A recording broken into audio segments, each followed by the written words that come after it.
So here we have the all-in-one sharpener. We have a round file,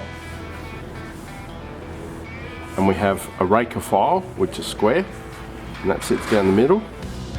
So the way that works is that this one rests on the tooth, this one sharpens the tooth, and this one rests on the tooth ahead.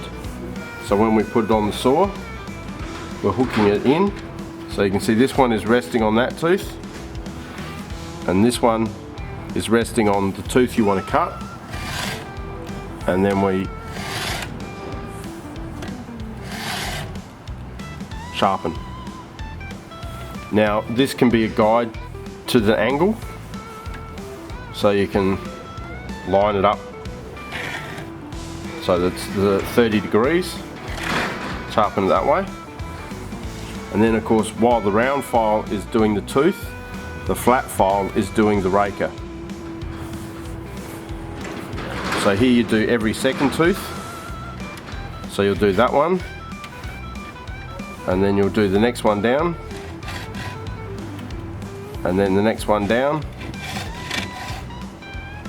and then do all the chain. So then when you've done one half of the chain, you want to do the other teeth.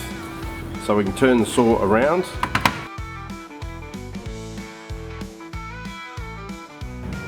rotate the file, and then go on the other side.